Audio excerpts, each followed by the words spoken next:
Penolong, sebuah cerpen karya Ali Akbar Nafis.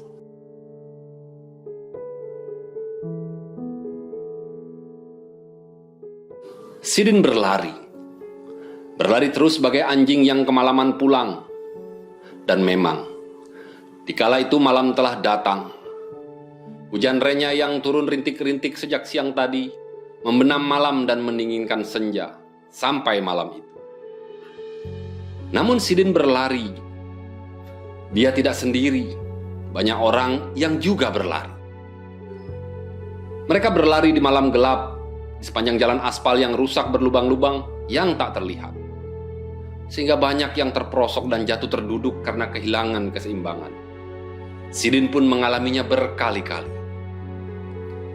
Dalam berlari, Sidin selalu ingat bahwa ada kereta api jatuh di jembatan Lembah Anai. Itulah yang mendorongnya berlari seperti orang-orang lain juga. Sama seperti dulu ketika peristiwa yang sama terjadi 6 bulan yang lalu. Ketika itu hujan renyai juga, tapi peristiwanya pagi dan ia tak pernah sampai di tempat kejadian karena ada larangan. Namun ia berbelok mengambil jalan lain, tapi di tengah jalan ia tertahan oleh rombongan yang telah kelelahan mengangkut para korban. Dan Sidin ikut menggotong korban ke tempat penampungan di sebuah masjid. Ketika itu zaman pendudukan Jepang. Tidak ada angkutan umum selain kereta api. Karena kendaraan bermotor lainnya telah diambil bala tentara Jepang untuk keperluan perangnya. Sehingga angkutan kereta api menjadi penuh sesak. Penumpang dan barang bertengger di mana saja. Di atap, di jendela, di bordes, di tangga, bahkan juga di besi bumper dan rantainya. Seolah orang hanya ingat cuma satu. Bukan keselamatan dirinya, melainkan badannya harus sampai ke tempat tujuan. Gerbong dalok yang tidak terawat karena kekurangan peralatan dipaksa terus mengangkut muatan berlebih. Dan tidak seorang pun yang peduli. Kereta api harus jalan dan penumpang harus bepergian. Dan semangat orang bepergian melebihi dari biasa. Dengan bepergian sambil membawa barang dagangan, terutama beras yang hanya sekitar 100 kg, sudah cukup memberi makan satu keluarga untuk beberapa hari dari hasil keuntungan. Mereka bukan pedagang. Mereka menamakan dirinya tukang catut. Dan kereta api yang syarat oleh penumpang meluncur di rel yang licin oleh renyai sejak siang pada jalan yang menurun di lereng lembah dan perbukitan. Rem dapat menghentikan roda berputar, tapi tak dapat menghentikan kereta api itu meluncur. Karena muatan berlebih dari kemampuan, kereta meluncur kian kencang dan kian kencang lagi. Dan di sebuah tikungan patah, lok lepas dari relnya. Disambut oleh lengkungan besi sebuah jembatan. Lengkungan itu ambruk, dan lok pun terjun ke sungai yang tengah deras airnya karena hujan di hulu. Seluruh gerbong pun ikut terjun bertindihan. Kecelakaan telah terjadi lagi. Lebih hebat dari kecelakaan yang sama pada 6 bulan yang lalu. Pada waktu Sidin sampai di tempat kecelakaan itu, orang-orang belum banyak. Lampu-lampu tekan yang sedikit tak kuasa memberikan penerangan bagi orang-orang yang memberikan pertolongan. Banyak korban telah dikeluarkan dari gerbong yang terguling bertindihan di bawah jembatan yang ambruk itu. Dibariskan di tepi jalan raya. Tidak diketahui pasti apakah mereka masih hidup atau mati. Beberapa Jepang dengan pakaian militernya hanya memilih Jepangnya saja. Dikeluarkan dari gerbong, digotong ke tepi jalan raya, dan diangkut cepat dengan truk yang disiapkan untuk diberi rawatan di rumah sakit terdekat. Sedangkan korban yang lain diurus pula oleh bangsanya sendiri.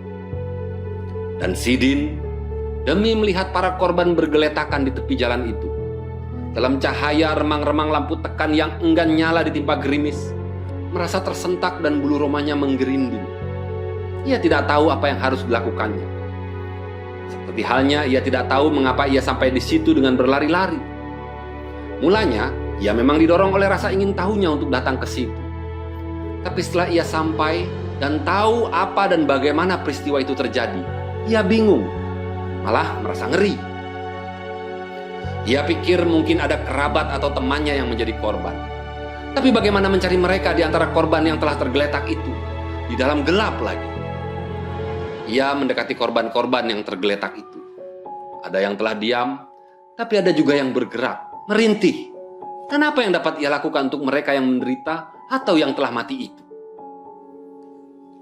Tiba-tiba, didengarnya ada orang yang berteriak-teriak, meminta tambahan tenaga di dekat gerbong-gerbong yang berimpitan itu. Memang sangat lengangnya orang di sebelah sana. Seperti dihipnotis, Sidin berlari ke sana. Di jalan kereta api, dekat jembatan yang telah ambruk, didapatinya pula banyak korban sedang tergeletak. Ia tak tahu juga apakah mereka masih hidup atau sudah mati. Seseorang menyuruh Sidin ikut menggotong korban yang baru saja dikeluarkan dari gerbong-gerbong itu. Dengan beberapa orang ia mengangkatinya. Tapi seseorang berkata lagi, "Angkat yang masih hidup!" Dan mereka mencari korban yang masih hidup. Seorang korban yang merintih, rengka akad berdua. Terasa berat tubuhnya dan licin lagi, sehingga sulit mengangkatnya. Mereka memaksakan diri untuk menggotongnya, dan si korban berteriak kesakitan. Mungkin terpegang pada lukanya atau mungkin ada tulangnya yang patah tidak cukup terpapah. Setelah datang seorang lagi ikut menggotongnya, korban mereka angkut ke jalan raya yang sejajar dengan jalan kereta api itu. Di tempat korban-korban lain menanti pertolongan pengobatan atau pengangkutan ke rumah sakit di kota. Tapi korban yang mereka gotong itu begitu berat karena gemuknya dan selalu meraung-raung kesakitan. Sidin sungguh-sungguh tak tahan mendengar dan merasakan penderitaan orang itu. Salah seorang yang menggotong itu berkata, "Oh, kalau tak salah orang ini mak gadang. Semestinya ia tidak ditolong." "Kesengsaraan bisa mengubah tabiat," kata yang lain. "Ah, kalau ular, biar dipenggal kepalanya, ular juga," kata yang pertama. Kini jalan yang mereka tempuh begitu sempit, sulit dilalui oleh dua orang bersamaan. Menurun lagi, berbatu besar. Sidin mempererat genggamannya agar si korban tidak melorot. Tapi si korban mengerang kesakitan, dan Sidin menduga pegangannya tepat pada bagian yang cedera. Tapi ia tidak mengendurkan pegangannya. Korban itu mengerang terus. "Jangan cengeng, kami bukan anak buahmu atau istri-istri mudamu yang bisa membelai-belaimu," kata laki-laki yang pertama tadi. "Bagaimana kau tahu ini mak gadang dalam gelap begini?" kata Sidin. Tapi itu hanya khayalannya saja. Sidin kenal nama mak gadang di kotanya. Dikenal pencatut, tapi lebih terkenal sebagai pencari perempuan untuk orang-orang Jepang dan mendapat upah dengan menjualkan barang-barang curian milik Jepang langganannya itu. Dan mak gadang menjadi kaya karenanya. Dan dalam menggotong korban yang terus mengerang itu, Sidin berpikir, apakah memang orang seperti ini perlu diberi pertolongan? Begitu berat tubuhnya yang memang besar dan tambun itu. Melewati jalan setapak yang terjal menurun pula, sungguh merupakan siksa baginya. Lebih tersiksa lagi oleh pikirannya pada nama yang terkenal di seluruh kota sebagai orang yang bejat hatinya.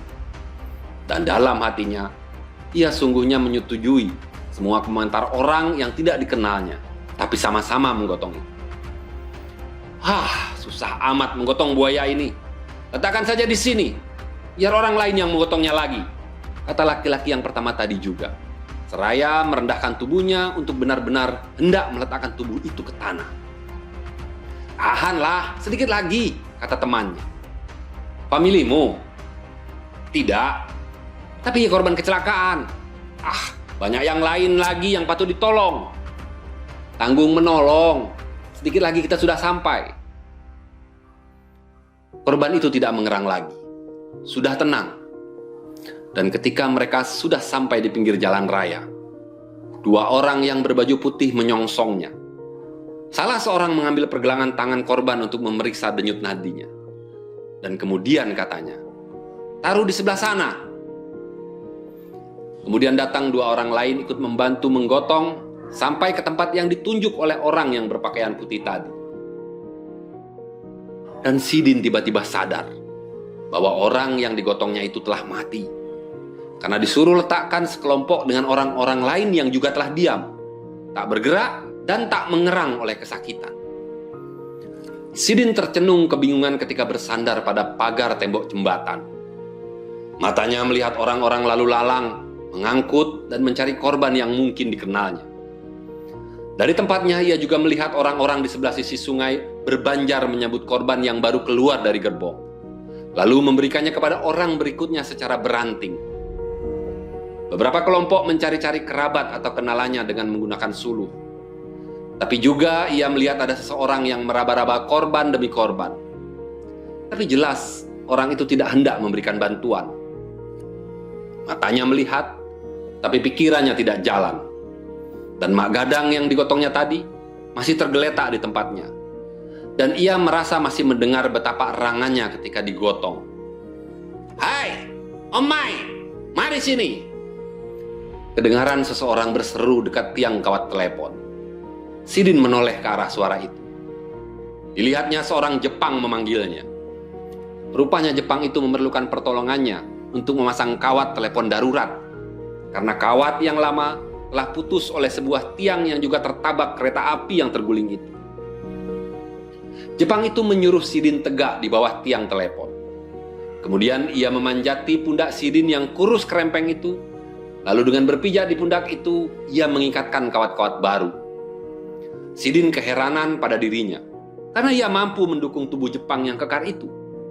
Bukan hanya sebuah tiang, melainkan 9 buah tiang yang kawat lamanya telah kendur dan terjela-jela di tanah di sepanjang jalan kereta api itu. Ia telah melakukan tugasnya. Sedangkan Jepang yang seorang lainnya hanya menyenter dengan lampu baterai ke arah kawat darurat itu diikatkan pada tiang. Sidin tidak merasakan apa-apa ketika tubuh Jepang itu berpijak di bahunya. Sehingga kenangannya pada erangan mak gadang ketika digotongnya timbul lagi. Juga pada tubuhnya yang terkulai di saat ia menggotongnya. Lalu pada korban-korban yang diperkirakan telah meninggal, yang digeletakkan terpisah dari yang masih hidup, didengarnya juga erangan dan rintihan korban yang masih hidup. Dan pikirnya, mungkin korban itu mengerang dan merintih karena nyawanya sedang diregang-regang maut. Kemudian ia ingat, ada seseorang yang memeriksa mayat demi mayat. Tiba-tiba, hatinya menduga bahwa orang itu pastilah pencuri. Oleh dugaan itu, tiba-tiba saja badannya terasa lemah dan tak kuasa lagi mendukung tubuh Jepang itu pada tonggak yang 9. "Anata! Anata!" katanya memperingatkan Jepang yang memegang sentar itu agar menggantikannya. Ketika Jepang-Jepang itu telah pergi ke tiang lain, Sidin tersandar keletihan di bawah tiang. Hawa malam terasa dingin dengan tiba-tiba. Hawa malam di lembah pegunungan itu dan tak seorang pun dilihatnya. Tempat kecelakaan tak tampak dari situ, terlindung di balik punggung bukit. Ia merasa sangat sendiri, sehingga rasa kecut merasuk ke dalam dirinya. Sendiri, di malam gelap pada pesawangan, dan tak seorang pun terlihat. Lunglai ia mencoba berdiri dan melangkah ke tempat kecelakaan itu terjadi, karena di sana banyak orang dan rasa kesendiriannya bisa hilang. Bertambah banyak mayat bertumpuk di tempat ia meletakkan mak gadang tadi. Hampir seluruh perempuan yang telah mati, kainnya telah tiada. Hingga kakinya sampai ke pangkal bahat terbuka. Sidin cepat-cepat memalingkan pandangannya. Namun selintas, ia masih menampak mak gadang di tempatnya semula. Mengapa orang tega mencuri kain perempuan-perempuan itu dan membiarkan tubuhnya telanjang? Pikir Sidin. Rasa dingin malam kembali menerpanya. Baju bajunya yang tipis, yang tadinya basah oleh gerimis, kini sudah kering karena renyah yang telah berhenti. Tapi hewan malam tak tertahankan. Ia merasa sangat lapar, karena ia tadi belum sempat makan malam ketika berangkat. Dan yang paling menggodanya ialah rasa haus. Lalu ia menuruni tebing sungai di bawah jembatan itu hendak meminum air yang bening yang mengalir. Teringat pada bagian hulu sungai itu, di bawah jembatan kereta api, masih banyak mayat-mayat bertumpuk dengan daging yang terendam dalam sungai itu. Hilanglah keinginannya minum. Ia kembali naik ke jalan. Di sebuah lapangan sempit di tunggungan jalan yang mulai mendaki, dilihatnya orang ramai di sekitar api unggun. Sidin mendekati. Ada orang merebus air pada sebuah ketel. Tapi air itu belum mendidih. "Di sana ada pancuran kecil," kata seseorang sambil menunjuk ke kaki bukit ketika Sidin menanyakan dari mana air dalam ketel itu diambil. Sidin yang kehausan melangkah ke arah yang ditunjuki orang itu. Di dalam gelap malam itu, ia melihat pancuran bambu. Airnya jatuh gemericik. Ditampungnya air itu dengan kedua telapak tangannya, lalu dibawa ke mulutnya. Ia minum sepuas-puasnya untuk menghilangkan haus dan mengisi perutnya yang kosong. Ia minum sampai keluar sendawa dari mulutnya. Kemudian barulah ia dapat melihat situasi dengan lebih jelas. Dan kinilah ia baru tahu untuk apa sarung mayat perempuan diambil orang. Kain itu digunakan untuk tandu menggotong kerabat mereka yang jadi korban. Entah masih hidup korban itu atau sudah mati. Setiap ada korban yang digotong ke kota, selalu diiringi oleh banyak orang.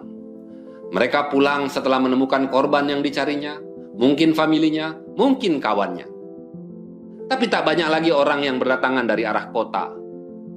Namun Sidin masih kebingungan, karena tak tahu apa yang harus diperbuatnya. Tak seorang pun famili atau kenalannya yang diperkirakannya ikut menjadi penumpang kereta api yang sial itu. Ia datang ke tempat itu hanya untuk melihat peristiwa. Tidak lain, maka ia menyesali dirinya sendiri. Ia kembali ke jembatan jalan umum. Sambil bersandar ke pagar besi di tengah-tengah jembatan itu, dia memandang jauh ke arah jembatan kereta api yang ambruk. Samar-samar, mesti diterangi oleh beberapa lampu tekan, ia dapat memperhatikan lebih seksama betapa hebatnya kecelakaan itu. Ia melihat ada 3 gerbong penumpang yang bertindihan. Yang teratas berdiri dengan vertikal setengah miring dan tersandar pada kaki jembatan. Beberapa buah gerbong barang terendam berserakan di dalam air. Air itu telah susut jika dibandingkan ketika mula datang tadi. Dan di salah satu pinggir sungai, ia melihat orang-orang berbanjar dari gerbong bertindihan itu ke tepi jalan raya. Mereka berdiri dalam kelelahan. Pikir Sidin, mereka itu menanti korban yang dikeluarkan dari gerbong itu, lalu dengan beranting menggotongnya sampai ke jalan raya untuk diperiksa dan dirawat oleh tenaga-tenaga kesehatan yang semuanya berbaju putih dan biru tua. Tapi begitu lamanya, tak ada korban lagi di gerbong itu. Kalau memang tidak ada, kenapa masih ada orang berbanjar di tepi sungai itu? Kalau masih ada, kenapa begitu lama mereka menanti? Seperti ada yang mendorong Sidin untuk menyelusup ke dalam gerbong yang terbelingkang itu, ia lewati orang-orang yang berbanjar itu. Di gerbong paling bawah, kata orang yang berdiri paling dekat di gerbong itu. Ketika Sidin kebingungan hendak memasuki salah satu gerbong. Gerbong terbawah itu tergencet di antara gerbong barang dan gerbong penumpang. Pada bagian yang ditimpa gerbong di atasnya begitu remuk, hingga roda-roda gerbong yang menimpanya terbenam ke dalam gerbong di bawah itu. Sidin memasukinya lewat beberapa jendela yang telah dibongkar tiang pembatasnya. Sebuah lampu tekan tergantung dan diikatkan pada kayu rak barang. "Rekas! Rekas!" kata seorang serdadu Jepang menyuruh Sidin yang tertegun hendak memasuki gerbong itu. Sehingga ia tidak bisa lagi untuk mundur, tersebab rasa ngerinya melihat mayat yang saling berhimpitan dalam gerbong itu. Tapi hanya ada seorang penolong yang ada di sana, sedang mencoba menarik-narik seorang korban agar terlepas dari tumpukannya. Kenapa hanya seorang penolong saja? Pikir Sidin. Tiba-tiba, dari arah jalan raya, ada seseorang berteriak-teriak. "Tuan-tuan, kopi tuan-tuan!" Serentak dengan teriakan itu, orang-orang yang berbanjar di tepi sungai itu bagai semut yang terpijak sarangnya, berebut mencari kopi yang diimbau dengan teriakan itu. Dan makian Jepang, "Bagero omai, bagero omai!" Tak seorang pun yang mempedulikan. Hanya beberapa orang saja yang tidak beranjak dari tempatnya. Hari memang telah lewat tengah malam. Orang-orang memang telah letih, juga haus, dan bahkan lapar karena tak henti-hentinya bekerja menggotongi korban yang dapat dikeluarkan dari gerbong atau terpental ke dalam sungai. Tapi Sidin telah berada di dalam gerbong. Anak muda yang seusia Sidin, satu-satunya orang yang masih menolong untuk mengeluarkan korban dari dalam gerbong itu, tersenyum menyambut kedatangan Sidin. Sidin tidak bisa membalas senyum itu. Perasaan ngeri yang sangat menyebabkan seluruh sendinya demikian goyahnya. Dan makian-makian Jepang menyuruhnya segera bekerja, tak mampu menggerakkan semangat Sidin untuk memulai. Ia tersandar pada dinding gerbong. Namun matanya melayang juga ke keliling dengan perasaan ngeri yang tak kunjung hilang. Akhirnya, ia melihat anak muda itu mencoba mengangkat korban yang bertumpukan seorang diri. Mungkin korban yang telah mati. Hati Sidin bagai terlecut jadinya. Dan ketika anak muda itu memandang kepadanya, kemudian mengajaknya ikut membantu, Sudin tak sempat berpikir banyak. Berdua mereka mengangkati korban yang telah mati itu dan mengeluarkannya melalui jendela gerbong. Tapi tak ada orang yang menyambutnya. Dan Bagero Jepang itu melayang lagi di udara malam itu. Tak seorang pun yang mempedulikannya. Tiba-tiba terdengar suara mengerang-erang dari antara tumpukan korban. Keduanya buru-buru mencarinya dengan memindah-mindah mayat lainnya. Seperti orang memindahkan setumpukan karung-karung beras untuk mencari dari mana sumber suara itu. Akhirnya mereka menemukan sumber suara itu. Seorang gadis kecil yang terjepit di antara beberapa mayat yang bertumpukan. Dan mereka berusaha mengeluarkannya, tapi usahanya kandas. Karena setiap mereka mencoba menariknya, gadis itu selalu terpekik. Mereka mencoba mengangkat mayat yang di atas gadis itu. Lagi-lagi gadis itu menjerit kesakitan. Lalu mereka mencoba lagi menarik mayat yang lebih di atas lagi. Namun bagaimanapun keras usahanya menarik-narik, mayat itu tak beranjak dari tempatnya. Sidin melihat ada roda gerbong yang menekan ke bawah. Dan itu tak mungkin mereka angkat berdua. Sidin hendak minta tolong kepada orang lain untuk membantu memindahkan roda besi yang menekan itu. Ketika kepalanya keluar dari jendela, seseorang membawakan 2 cangkir kopi untuk mereka. Sidin menerimanya. Secangkir diserahkannya kepada temannya dan yang lain segera diminumnya. Karena dengan tiba-tiba rasa haus dan lapar digoda oleh aroma kopi itu. Lagi, tanya orang yang mengantarkan kopi itu. Sidin mengangguk karena memang secangkir kopi tidak cukup baginya. Tapi ketika ia melihat kepada temannya itu, ia merasa terpukul. Dilihatnya temannya itu tidak meminum kopinya, melainkan diminumkannya kepada gadis kecil itu. Alangkah lahapnya gadis itu meminumnya. Dan Sidin mengutuki dirinya yang hanya memikirkan dirinya seorang. Kutukan itu dirasakannya kurang cukup untuk mengajari dirinya. Dipukulnya keningnya beberapa kali sampai tangannya dirasakannya sakit. Dan bersamaan ia dengar hatinya sendiri merintih dan lehernya membengkak, serta jakunya merasa tersendat di lehernya untuk menahan jeritan hatinya keluar dari kerongkongan. Walau bagaimanapun sudah diusahakan, namun kaki gadis itu tidak juga dapat dilepaskan dari jepitan mayat itu. Mestinya mayat yang di bagian itulah yang harus dibongkar terlebih dahulu. Tapi itu tidak mungkin. Mereka melaksanakannya berdua saja. Sidin lalu menceritakan dengan bahasa isyarat pada Jepang yang kerjanya cuma memaki dengan Bagero itu. Potong na, kata Jepang itu seraya memberikan kampak. Kampak itu diambil oleh temannya sambil menyeriangi ketawa. Seperti ketika ia menyambut kedatangan Sidin tadi. Pikirnya tak mungkin digunakan kampak itu untuk memotong mayat yang menjepit itu. Kalau mesti menggunakannya, ia tak mampu melaksanakannya. Ia keluarkan kepalanya lewat jendela yang dibongkar itu. Pikirnya selintas, mungkin tadi kampak itulah yang digunakan untuk memperlebar lubang jendela itu. Seseorang gadis terjepit kakinya, seru Sidin pada orang yang berdiri di atas batu kali, orang yang paling dekat darinya. Apa? Tanya orang itu dengan berseru pula. Tapi suara itu berbaur dengan desauan air yang mengalir, sehingga Sidin hanya melihat mulut orang itu terbuka. Kaki seorang gadis terjepit, minta bantuan tenaga, kata Sidin berteriak lagi. Kopi? Tanya orang itu lagi.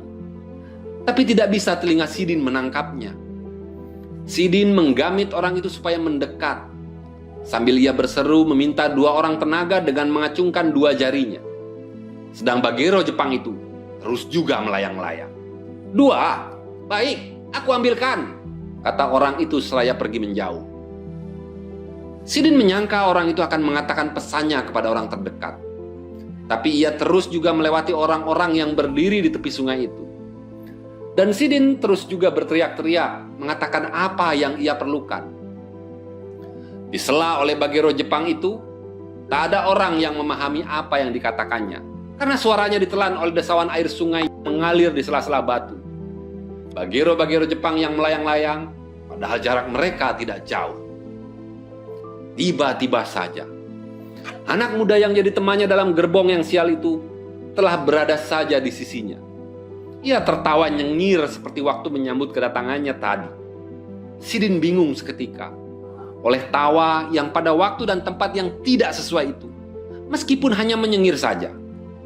"Beres," kata anak muda itu sambil terus menyengir. Sidin melihat ke tempat gadis kecil itu terjepit. Gadis itu tak lagi ada di sana. Gadis itu ada di dalam gendongan anak muda itu. Wajahnya diam dan kepalanya terkulai. Dan ketika ia naik ke bangku gerbong tempat Sidin berpijak, maka Sidin turun dari bangku itu untuk memberi kesempatan pada anak muda itu keleluasaan menggotong korban. Tapi tiba-tiba ia tidak melihat sebelah kaki gadis itu. Di ujung kaki yang tak terlihat itu ada daging merah yang masih mengucurkan darah. Secara refleks, ia menoleh ke tempat gadis itu terjepit kakinya oleh mayat dari korban kecelakaan itu. Di sana ia juga melihat ada daging kaki yang terpenggal, darah berserakan pada mayat yang di bawahnya. Sebuah kampak tergeletak di dekatnya. Sidin tiba-tiba puyeng dan rebah terhenyak. Dan Sidin tidak tahu ketika gerbong itu berguncang. Ia juga tidak tahu ketika mayat yang bertindihan yang tadinya dicobanya membongkar terlepas, lalu berguling menimpanya. Ketika Sidin sadar kembali, ia tidak tahu bahwa waktu sudah hampir dini hari. Karena kegelapanlah yang ia lihat sekeliling. Dan kesejajaran benda besar yang lebih hitam bagai hendak menyungkupnya. Dikejap-kejapkannya matanya, agar ia bisa melihat lebih nyata benda hitam apakah itu. Lama juga disadarinya bahwa benda besar yang hitam itu adalah bukit barisan, dan bagian atasnya adalah langit. Lalu ia tahu bahwa ia sedang tergolek di udara terbuka. Tapi di manakah sesungguhnya ia berada sekarang, pikirnya. Dan ia memicing lagi untuk memusatkan pikirannya dalam mencoba menenangkan di mana ia sedang berada. Ketika kesadarannya mulai agak pulih, ia memaksakan dirinya untuk duduk. Tapi tenaganya bagai telah habis, karena tusukan rasa nyeri pada hampir seluruh tubuhnya. Lalu ia memicing lagi, memusatkan pikirannya lagi. Anak itu, kenapa kakinya dipotong? Kenapa dipotong kaki anak itu? Katanya berteriak-teriak sambil bangkit dari berbaringnya, ketika ia ingat peristiwa yang dialaminya terakhir. Seorang gadis perawat menghampirinya dan merebahkannya lagi seraya membujuk agar Sidin tenang. Gadis itu ia potong kakinya dengan kampak, kata Sidin berulang-ulang ketika perawat itu berusaha membaringkannya kembali. Sidin tidak mau dibaringkan. Ia terus hendak duduk lagi sambil berkata tentang kaki gadis yang dipotong dengan kampak itu. Seorang perawat laki-laki datang membantu temannya. "Kena syok oleh peristiwa ini agaknya," kata gadis perawat itu. Kemudian katanya pula, "Ambilkan kopi." Setelah ia minum kopi yang disodorkan kepadanya, Sidin yang sejak tadi terus meracau tentang gadis kecil yang dipotong kakinya mulai agak tenang.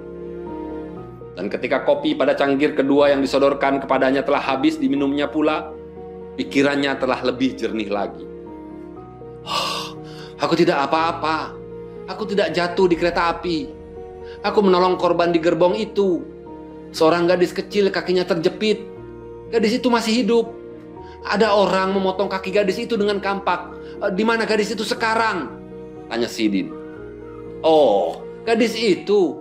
Ia tidak apa-apa. Sudah diobati. Sudah dibawa familinya pulang. Kata perawat itu lagi. Istirahatlah dulu. Saudara terlalu payah. Berbaringlah kembali. Nyeri di sekujur tubuhnya terasa lagi. Ketika ia hendak berbaring, ia melihat kiri kanannya. Ia menampak banyak orang terbujur di sekitarnya. Pada beberapa bagian mereka ada yang dibalut kain. Di antaranya berbecak-becak dengan warna yang gelap. Ia tahu bahwa semua mereka adalah korban kecelakaan kereta api. Dan dia sendiri bukan salah seorang di antara mereka. Tapi rasa nyeri di sekujur tubuhnya bagai tak terderitakan lagi. Dan ketika gadis perawat itu membaringkannya kembali, ia menurut saja. Jadi gadis itu tidak apa-apa. Sudah dibawa pulang, kata hatinya ketika ia mengingat-ingat apa yang dikatakan perawat itu. Tapi kenapa dibawa pulang? Teriak hatinya pula. Sidin bangun lagi dan berdiri menuju ke tempat perawat-perawat itu berkumpul, mengelilingi lampu tekan yang terang benderang. Ketika ia hendak menanyakan kemana gadis kecil yang dipotong kakinya itu dibawa, Sidin melihat seseorang yang diikat kaki dan tangannya. Ia merasa mengenalnya, dan orang itu tertawa menyerengai kepadanya. Dan ia ingat, itulah temannya dalam gerbong itu. Sidin hendak berkata, ketika seorang perawat laki-laki mendekatinya dan menanyakan keperluannya. Dia itu, kata Sidin tanpa dapat menyelesaikan kata-katanya, karena pikirannya belum teratur demi ia melihat anak muda itu masih menyeringai memandangi kepadanya. Itu orang gila, menyasar ke sini, kata perawat itu. Dan Sidin tiba-tiba nanar. Hampir saja jatuh terkulai lagi ke tanah kalau perawat itu tidak segera menopangnya. Lama kemudian, ketika rasa kejutnya menyurut, timbul pertanyaan dalam kepalanya. Kenapa hanya ada orang gila di dalam gerbong itu? Perasaannya tersengat ketika ia ingat pada gadis kecil yang kakinya dipotong dengan kampak oleh seorang gila. Emosi dan sesalan Sidin tak terbendung lagi. Dan orang pun menyangkanya, ia juga gila.